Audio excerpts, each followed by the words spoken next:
Bonjour à tous, merci de rester fidèles à VO Afrique et au magazine Votre Santé, Votre Avenir, votre programme d'information et d'éducation sur les problèmes de santé. Au micro, Mohamedou Oumfa et je serai en compagnie de Rosine Mounezero. Bonjour Rosine. Bonjour Mohamedou, bonjour chers auditeurs. Cette semaine, Votre Santé, Votre Avenir s'intéresse à la perte du poids qui est devenu un véritable phénomène de société. Selon les chiffres de l'Organisation mondiale de la santé, en 2014, 41 millions d'enfants de moins de 5 ans étaient en surpoids, tout comme 1,9 milliard d'adultes. Des chiffres alarmants qui préoccupent de plus en plus des gouvernements, des personnels de santé, mais en premier lieu les concernés. Victimes de troubles de maladie à cause du surpoids, nutrition ou simplement obsédés par les standards physiques des Miss, Masters, vedettes et autres icônes de beauté, les Africains se mettent au régime, à coup de privation alimentaire et d'exercice physique. Objectif, perdre des kilos et affiner leur silhouette. Rosie Mekoumou. J'ai perdu 64 kilos en 2 ans, mais j'ai toujours été obèse depuis l'âge de 15 ans. Donc j'ai pris le temps pendant les 2 ans de ma perte de poids d'étudier les plats de chez nous, voir si je peux maigrir en mangeant camerounais. Et même si je mange en quantité importante, ce que je vais faire, c'est qu'au lieu de rester couché dans mon canapé, je vais me lever, je vais aller marcher 30 minutes. Brûler les calories, c'est bien. Faire régulièrement des exercices physiques aussi. Mais ce n'est pas tout. Notre invité de la semaine nous livrera d'autres petits secrets. Docteur Lucie Wechoko. Prendre le temps de mâcher, ne pas travailler en mangeant, ça c'est important, ça c'est des modes de vie à prendre. Et puis respecter les heures entre les repas, boire beaucoup d'eau en dehors des repas, ça c'est important. Et surtout ne pas manger et aller dormir tout de suite. Et puis vers la fin de cette édition, nous vous donnerons la parole, chers auditeurs, pour adresser vos questions à un expert. Le docteur Armand Genkap est une fois encore au rendez-vous. Restez à l'écoute. Coup d'œil sur l'actualité. Commençons cette édition par quelques faits d'actualité. Nous parlerons de la lutte contre l'hépatite C, de la mobilisation de quelques footballeurs pour lever les fonds en faveur de la vaccination en Afrique et enfin de la semaine internationale pour la prévention contre l'intoxication au plomb. Ce sera avec vous, Firmin Koyaweda. Bonjour Firmin. Bonjour Rosine. Alors, il paraît qu'il y a de l'espoir dans la lutte contre l'hépatite C avec un traitement efficace à 95%. En effet, depuis son introduction il y a 2 ans, plus d'1 million de personnes dans les pays à revenus faibles ou intermédiaires ont été soignées au moyen d'un nouveau traitement contre l'hépatite C. Ce traitement consiste en la prise pour les victimes d'hépatite C d'antiviraux à action directe ADD. Avec ces nouveaux médicaments, les taux de guérison dépasse les 95%, les effets secondaires sont plus rares qu'avec les traitements disponibles auparavant et la guérison complète peut être obtenue en 3 mois. Seulement, ces antiviraux restent très peu accessibles pour beaucoup de malades en raison de leur coût élevé. Quand les ADD ont été homologués pour la première fois en 2013, le coût de traitement était estimé à quelques 85 000 $ américains, un prix alors inabordable même dans les pays à revenus élevés. Grâce à plusieurs partenaires internationaux, des stratégies sont mises en œuvre pour vulgariser l'accès au traitement. Il s'agit notamment des accords de licence et de production locale pour fabriquer des médicaments génériques. Cependant, il existe toujours de nombreuses disparités. Par exemple, le traitement coûte 79 000 $ en Roumanie, 9 400 $ au Brésil et moins de 200 $ en Égypte. L'hépatite C est une maladie de foie causée par un virus dit virus de l'hépatite C. 150 millions de personnes dans le monde sont touchées par cette maladie qui peut évoluer vers la cirrhose et ultérieurement vers le cancer du foie. Chaque année, 700 000 personnes meurent de complications liées à l'hépatite C selon l'Organisation mondiale de la santé. Et au Sénégal, un match de gala est annoncé en décembre prochain pour lever les fonds en faveur de la vaccination dans ce pays d'Afrique de l'Ouest. Ce match de gala est une initiative de la Fondation Afrivac du footballeur sénégalais El Hadj Diouf. La Fondation Afrivac est spécialisée dans le plaidoyer et la levée de fonds auprès du secteur privé sénégalais. Elle souhaite rassembler les amis du football pour soutenir le financement de la vaccination, selon son administratrice générale Anne-Marie Mbaye Sey, citée par l'agence de presse sénégalaise. Le match prévu le 17 décembre devrait opposer les amis du Sénégalais El Hadj Diouf à ceux du Français Nicolas Anelka. Plusieurs autres célébrités sont annoncées, parmi lesquelles le mythique footballeur argentin Diego Armando Maradona, l'ancien président de l'Olympique de Marseille, Pape Diouf, les anciens internationaux français Thierry Henry, Marcel Desailly, Emmanuel Petit, Laurent Blanc, etc. Et pour terminer cette synthèse, la semaine d'action internationale pour la prévention de l'intoxication au plomb vient de s'achever. C'était du 23 au 29 octobre. Chaque année, L'OMS et le Programme des Nations Unies pour l'environnement organisent cette semaine pour attirer l'attention sur les dangers que représente l'utilisation de la peinture au plomb. Par peinture au plomb, ces organisations onusiennes entendent des peintures à laquelle ont été ajoutés un ou plusieurs composés du plomb. C'est le cas des vernis, lacs, teintures, émaux et enduits vitrifiés pour ne citer que ces produits. Selon les estimations de Institute for Health Metric and Evaluation, en 2013, la peinture au plomb était responsable de 853 000 décès. En outre, cette peinture a occasionné 16,8 millions d'années de vie ajustées sur l'incapacité en raison des effets à long terme sur la santé. Précisons que le rôle de l'exposition au plomb dans le développement de la déficience intellectuelle chez l'enfant est particulièrement préoccupant. Dans leur plan d'activité, les organisations onusiennes réunies sous l'Alliance mondiale pour l'élimination des peintures à plomb fixent pour tous les pays une cible consistant à avoir en place d'ici 2020 un cadre réglementaire permettant d'éliminer ces peintures. Mais au 30 juin 2016, selon l'Alliance, seuls 62 pays ont confirmé la mise sur pied de ce cadre. D'où la nécessité de continuer la sensibilisation. Merci beaucoup Firmin pour cette synthèse d'actualité.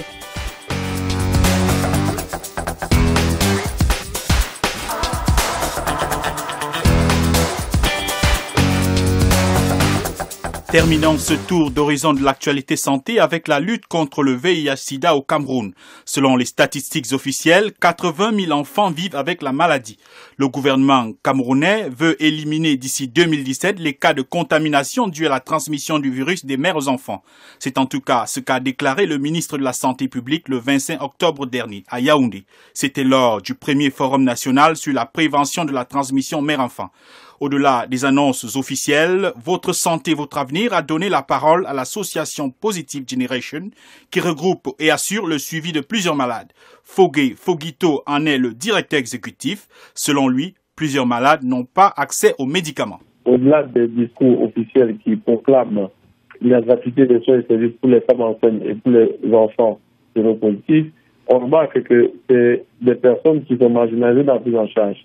On remarque que beaucoup de femmes enceintes continuent à être racketées, à payer des frais, or elles ne devraient pas payer. Je prends un exemple simple. Envoyer une femme enceinte séropositive ou bien enfant, avec un enfant de moins de 5 ans, on doit payer le test de dépistage d'infection à VIH. Dans beaucoup de fonctions sanitaires, du fait du manque de réactifs et de subventions, on les fait payer. Et d'autre part, d'une manière globale, sur la politique même de l'État, on voit que la prise en charge de l'infection à VIH en termes de médicaments pour les enfants manque. On a reçu l'appui de quelques donateurs, d'ailleurs, comme la Fondation Clinton. Mais jusqu'ici, on voit que les enfants sont laissés pour compte dans cette prise en charge de l'infection en termes d'accès aux médicaments et aux traitements. Vous avez des femmes qui vivent dans les zones rurales. Il faut venir en ville pour chercher les médicaments de l'enfant. Et parfois, les quantités de commandes pour la prise en charge pédiatrique, c'est comme ça qu'on le dit, sont infimes par rapport à la prise en charge adulte. Qu'est-ce que vous proposez pour éradiquer les cas des enfants vivant avec le VIH? Nous pensons que la meilleure solution, c'est la prévention. Ça veut dire que toutes les femmes enceintes devraient se faire dépister. Or, pour cela, il faudrait qu'on mette un système gratuit. Pas gratuit dans les mots, mais dans les faits de dépistage des femmes enceintes. Alors, vous savez, quand vous êtes dépisté tôt, il y a une prise en charge aussi précoce de l'infection à VIH qui fait que les enfants ne pourront pas, beaucoup d'enfants pourront naître sans être séropositifs. Il faut reconnaître quand même que à ce niveau, le Cameroun a connu une légère avancée parce qu'on est dans les 4% de taux d'enfants nés de mères séropositifs et de séropositifs. Mais on peut pas aller à 0%. Et c'est ça que le gouvernement du Cameroun et aussi beaucoup de bailleurs ont mis beaucoup de fonds. Mais on souhaite que le gouvernement puisse réellement utiliser ces fonds-là pour ces enfants, ces femmes enceintes. Parce que les femmes enceintes, c'est l'avenir. Or, si on commence à lutter contre la prévention de la transmission mère-enfant, ça veut dire qu'on en a lutté pour que le VIH ne soit plus transmissible pour des prochaines générations.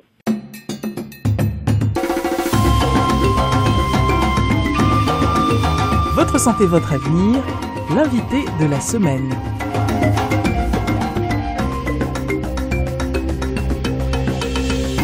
Nous vous le disions au début de ce programme, plus de 1,9 milliard d'êtres humains sont en surpoids. En cause, la consommation excessive de graisse, celle du sucre et d'autres aliments riches en calories. En cause aussi, le rythme de vie de plus en plus chargé qui laisse peu de place à la pratique du sport.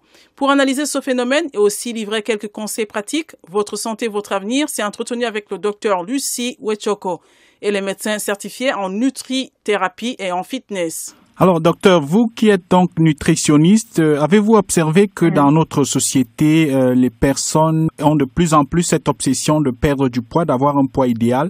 Avez-vous fait ce constat et qu'est-ce qui explique ce phénomène selon vous? Mais en fait, aujourd'hui, après 50 années de changement au niveau industrie, on a vu arriver vraiment une obésité très importante, mais aussi avec tout ce qu'on a sur le marché, une population et aussi un monde, je dirais, médical qui amène tout le monde à la minceur. Parce qu'aujourd'hui, on a tout pour grossir, mais aussi on a tout pour faire maigrir.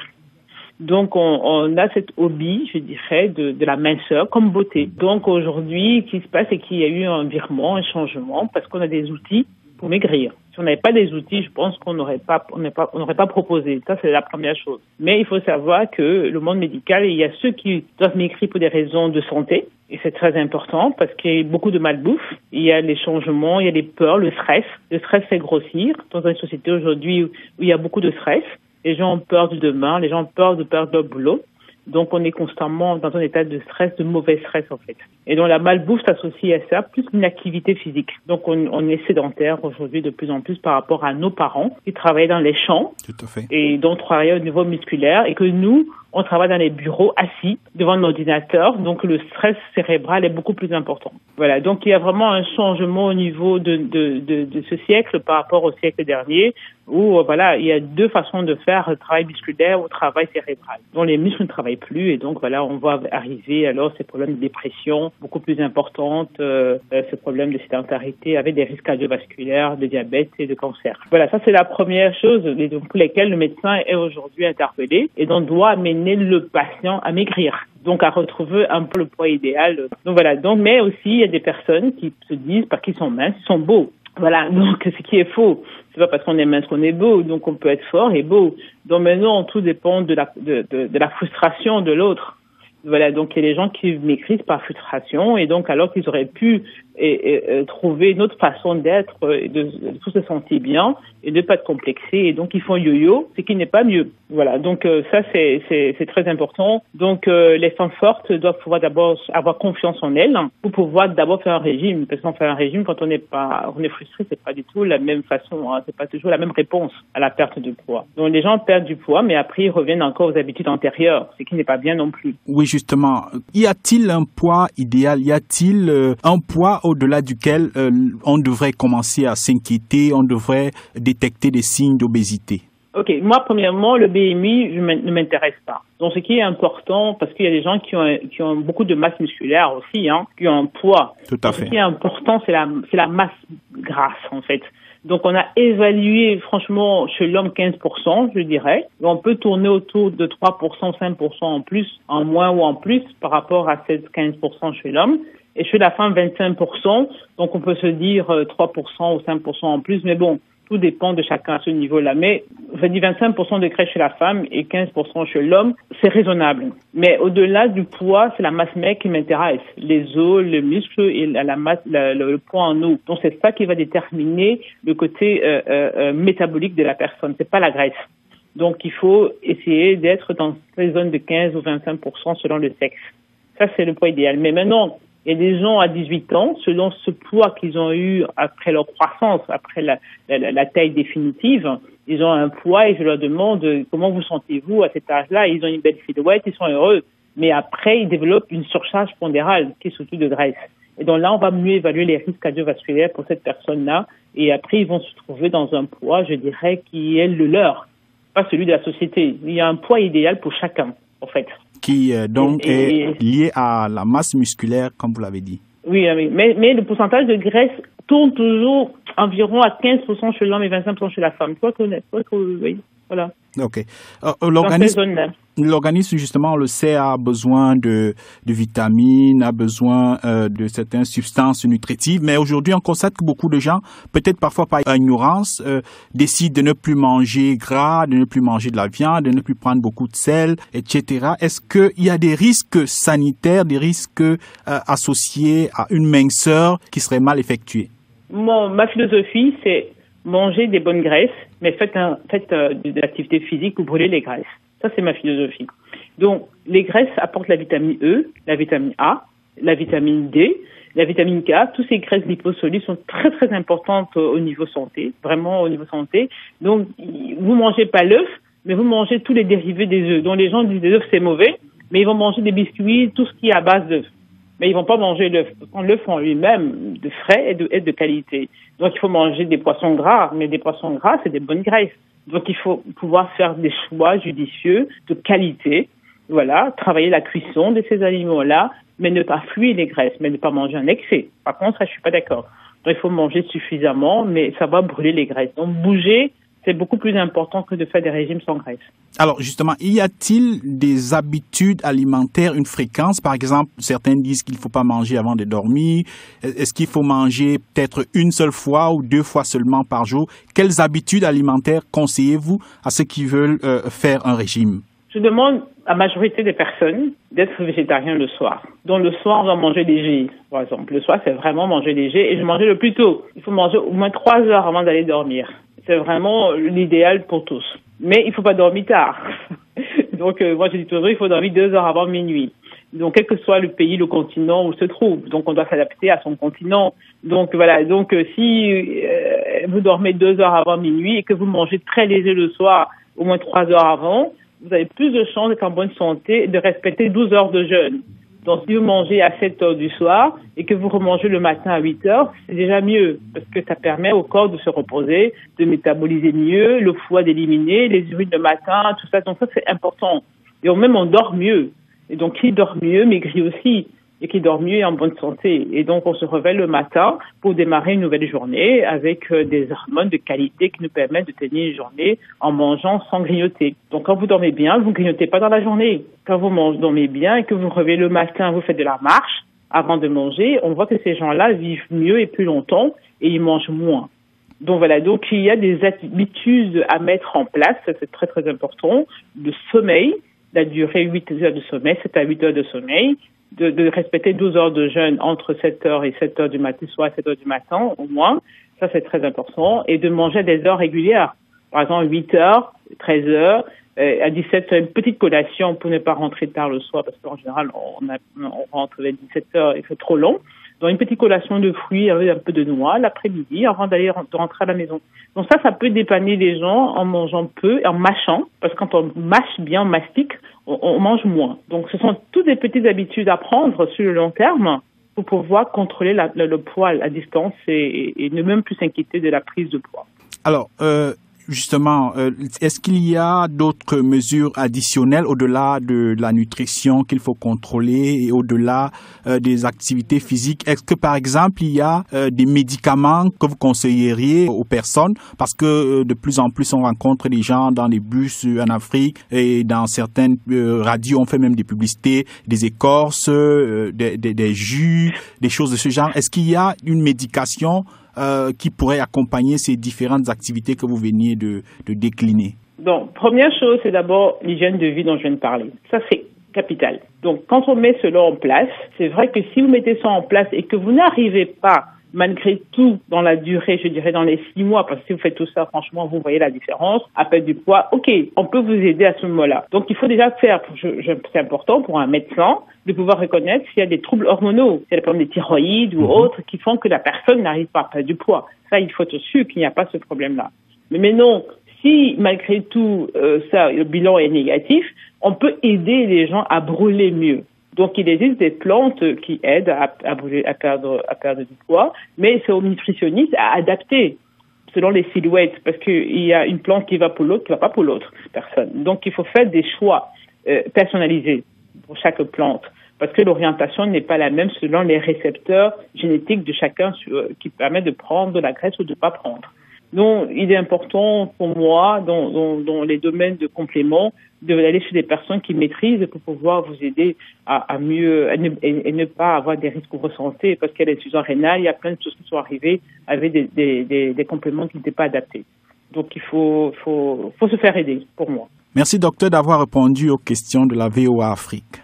Merci en tout cas, j'espère vous avoir aidé et les personnes qui vous écoutent. Mais je dirais tout simplement, il faut bien dormir. Ça, c'est très, très important, le sommeil, la durée, 7 à 8 heures. Il faut bouger le matin avant de manger, de la marche. Il faut marcher le matin avant de manger. Ça, c'est très important. 30 minutes de marche tous les matins. Manger 3 repas par jour en mastiquant. Ça, c'est important. Prendre le temps de mâcher. Ne pas travailler en mangeant. Ça, c'est important. Ça, c'est des modes de vie à prendre. Et puis, respecter les heures entre les repas. Boire beaucoup d'eau en dehors des repas. Ça, c'est important. Et surtout, ne pas manger et aller dormir tout de suite. Voilà. Et être cohérent avec soi-même. Donc, c'est tout cet ensemble qui va faire en sorte que nous restions en bonne santé et garder son poids pour le long terme. Nous remercions le docteur Lucie Wetchoko.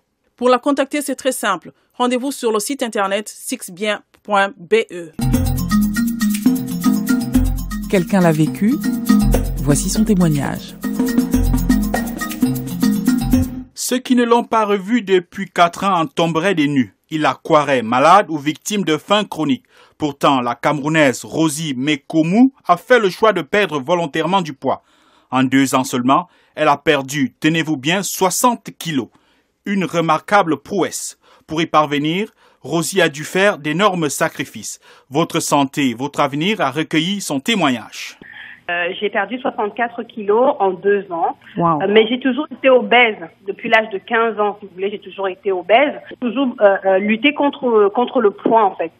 Et quand j'allais voir la diététicienne, généralement, on me proposait des menus, si vous voulez, qui ne me parlaient pas beaucoup. C'est-à-dire que j'allais devoir manger la sauce blanche, des carottes à l'eau, des épinards à la crème. Je commençais, j'arrêtais parce que je ne me retrouvais pas trop dans mes assiettes. Donc moi, pendant mon processus de perte de poids, j'ai décidé, si vous voulez, d'étudier un peu les aliments de chez nous parce que je me suis rendu compte qu'on a trop tendance à diaboliser les plats africains, soit parce qu'ils sont trop gras, trop riches. Donc j'ai pris le temps pendant les 2 ans de ma perte de poids d'étudier les plats de chez nous, voir si je peux maigrir en mangeant camerounais. Et je me suis rendu compte que oui, j'arrive à maigrir en mangeant le lait, j'arrive à maigrir en mangeant la sauce d'arachide, j'arrive à maigrir en mangeant la sauce gombo. Donc voilà, j'ai appris à faire les aliments de chez nous sans trop de gras. Et même quand il y a du gras, ce que je vais faire, c'est que je vais jouer plutôt avec la quantité. Et même si je mange en quantité importante, ce que je vais faire, c'est qu'au lieu de rester couché dans mon canapé, je vais me lever, je vais aller marcher 30 minutes. Vous voyez? Et donc, vous faites attention à ce que vous mangez et vous faites du sport. Combien de fois vous faites du sport par semaine?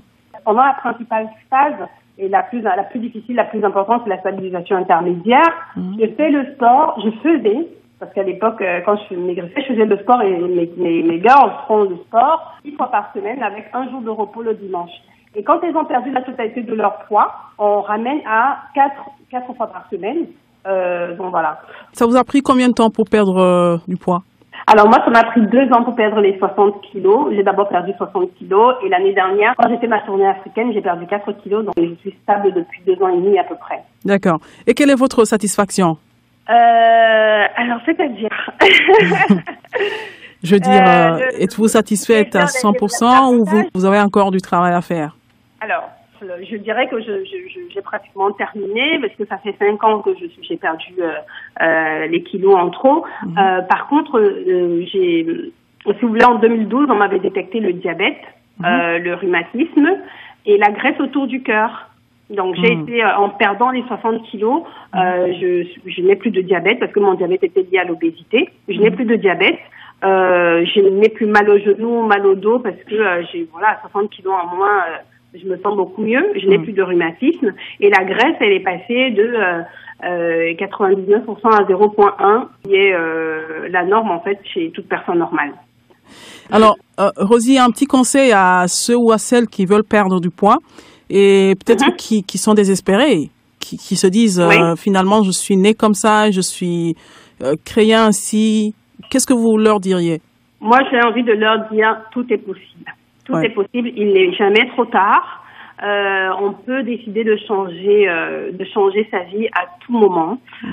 Rester positive, croire en fait qu'on peut y arriver, rester motivé, surtout s'entourer des personnes qui peuvent nous soutenir dans notre démarche. Et ça passe par le changement des habitudes alimentaires, le changement des habitudes sportives, le changement de la gestion de son sommeil et de comment on gère son stress. Ça passe par tous ces éléments-là. Merci beaucoup, Rosie Mekomou, de nous accorder votre témoignage, en tout cas impressionnant. On espère que ça va aider pas mal de gens. Merci. Have a nice day. Ok, merci Bye. à toi aussi. Et puis pour partager son expérience, Rosie Mekumu a mis sur pied un programme de minceur intitulé Ikonga, un programme que vous pouvez retrouver sur voafrique.com et sur Facebook. Nous disons donc merci à Rosie pour son témoignage. Questions et commentaires, c'est maintenant. Chers auditeurs, un expert vous répond.